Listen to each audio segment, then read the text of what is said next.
Horror Stories by Forest Secrets.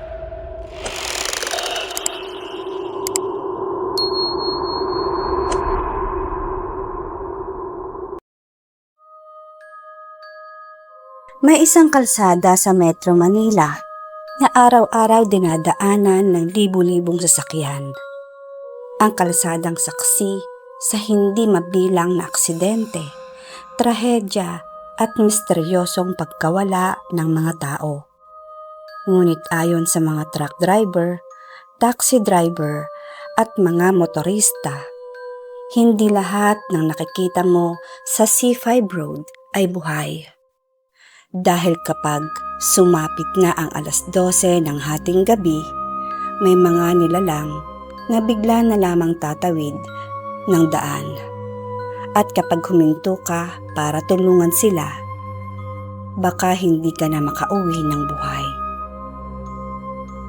Ang kwentong ito ay hango sa mga salaysay ng ilang motorista at mga pangyayaring matagal nang pinag-uusapan sa paligid ng C5 Road.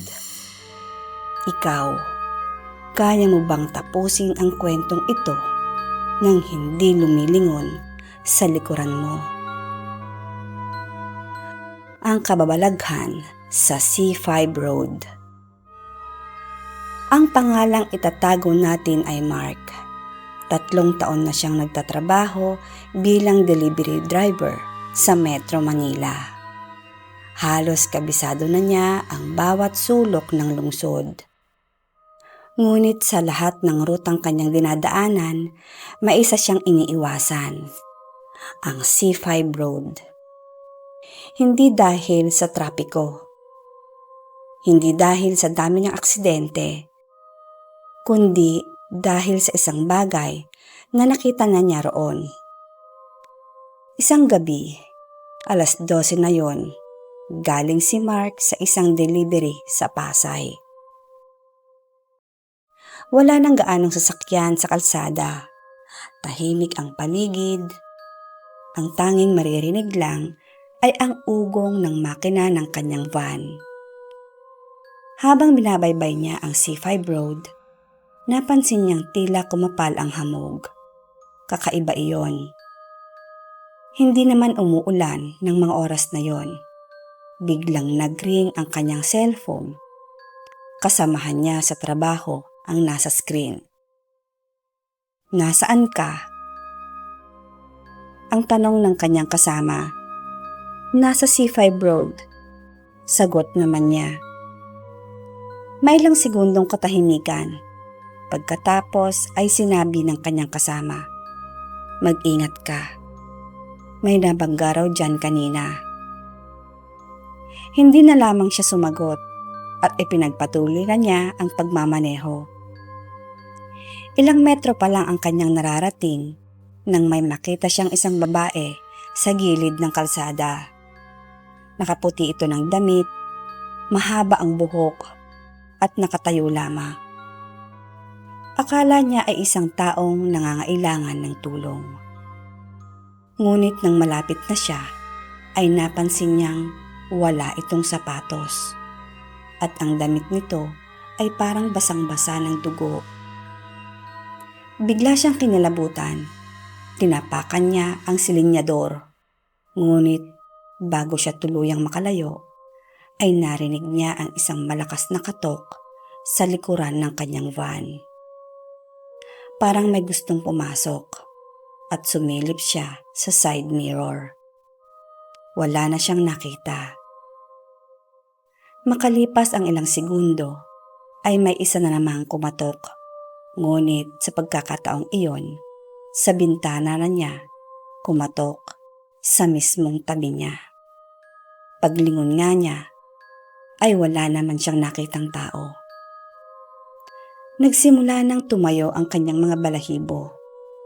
Nang makalayo siya sa lugar, huminto siya sa isang gasolinahan. Nanginginig ang kanyang mga kamay. Nilapitan nga siya ng guard doon.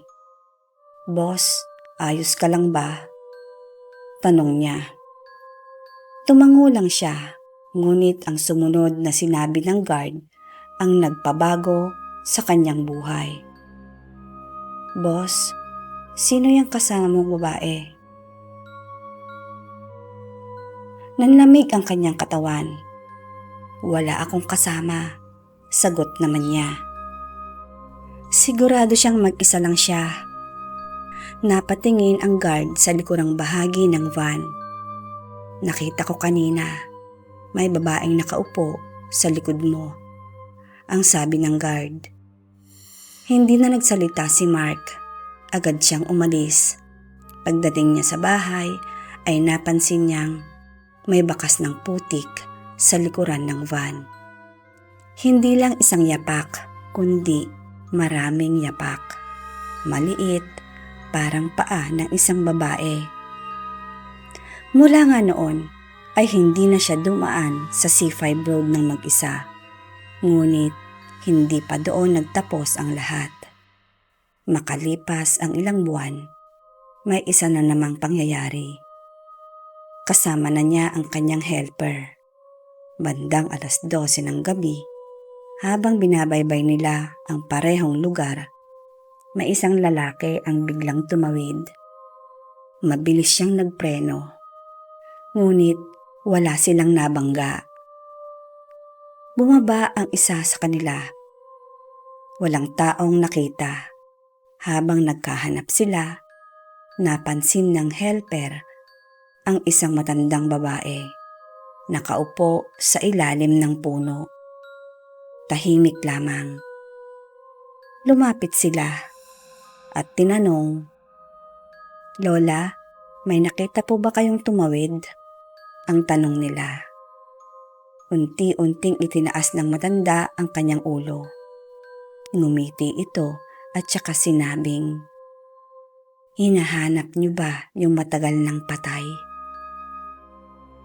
Hindi na sila nakapagsalita. Tumayo ang matanda at dahan-dahang itinuro ang isang bahagi ng C5 Road. Diyan sila namatay. Saad ng matanda. Biglang dumaan ang isang truck. Saglit nilang nawala sa paningin ang matanda. Pagdaan ng truck ay wala na ito. Parang bulang naglaho. Makalipas nga ang ilang araw, nalaman nila sa isang tindero sa lugar na may matandang babaeng baliw na madalas makita roon. Ngunit matagal na pala itong patay. Simula nga noon ay marami silang narinig ng mga kwento. May taxi driver na nagsakay ng pasahero sa C5. Pagdating sa destinasyon ay wala naman ang babae sa likod. May rider na nakakita ng batang tumatawid. Ngunit paglapit niya ay naglaho naman ito. May truck driver na nagsasabing may sumasabay sa kanyang biyahe. Tahimik lamang, nakaupo sa passenger seat at paglingon niya ay wala na. Ngunit ang pinaka nakakatakot na nangyari kay Mark ay noong nakaraang taon. Muli siyang napilitang dumaan sa C5 Road. Bandang 1:00 na yon ng madaling araw. Tahimik, walang sasakyan, at habang nagmamaneho siya, ay may narinig siyang boses sa kanyang likuran. Mahina at halos pabulong, pero sapat na para marinig niya. "Kuya." Napalunok siya at hindi siya lumingon. "Kuya." Mas malinaw na ngayon. "Dito na lang ako bababa." Saad ng boses. Hindi na niya alam kung ano ang kanyang gagawin. Sumilip siya sa rearview mirror at doon niya nakita ang babaeng una niyang nakita ilang taon na ang nakalipas. Nakaputi, maputla ang mukha nito at nakangiti. Ngunit ang mas nakakakilabot, hindi siya nakaupo sa likod. Nakatayo siya sa loob ng van. direkta sa likuran ni Mark. Napapikit na lang siya at nagdasal. Umusal siya ng dasal at pagmulat nga niya, wala na ang babae sa kanyang likuran. Nakarating naman siya ng ligtas sa bahay nila. Ngunit kinaumagahan, may nakita siyang isang bagay sa dashboard. Isang lumang hair clip na hindi sa kanya. Hindi naman iyon sa kapamilya niya. At may bahid ito ng tuyong dugo. Itinapon niya iyon. Akala niya ay tapos na. Subalit kinagabihan, may tumawag sa kanyang cellphone. Unknown number. Sinagot niya ito, subalit walang nagsasalita. May naririnig lamang siyang mahinang boses. Salamat sa pagsakay. At saka naputol ang tawag. Hanggang ngayon nga ay hindi na muling dumaan si Mark sa C5 Road kapag 10 oras na ng gabi. Ngunit may isang bagay siyang napansin. Tuwing madaling araw, eksakto, 1:00, may natatanggap siyang missed call mula sa unknown number. Hindi niya ito sinasagot dahil minsan nagkamali siyang pindutin ang answer. At ang narinig niya ay isang mahinang bulong. Kuya, nakalimutan mo akong ibaba. At ayon nga kay Mark, habang kinukwento niya ang nangyari, may isang bagay din na hindi niya kailanman makakalimutan at hindi niya maipaliwanag. Noong gabing iyon, nang tingnan niya ang CCTV ng kanyang garahe, kitang-kita si Mark na bumaba sa van. Ngunit nang bumukas ang pinto sa likuran, may isa pang anino ang dahan-dahang bumaba. Isang babaeng nakaputi, huminto at unti-unting humarap sa kamera. Ngunit wala itong mukha. At bago mawalan ng video ang CCTV, may isang linyang lumitaw na tila pabulong na naitala ng mikropono. Babalik ako sa C5 dahil may susunod pa akong makakasakay. At kung sakaling mapadaan ka nga sa C5 Road ng hating gabi at may makita kang taong nagkaabang ng sasakyan, mabuti pang huwag kang huminto dahil baka hinihintay na niya ay ikaw. Hanggang dito na lang ang kwento ko. Mark ng Pasay.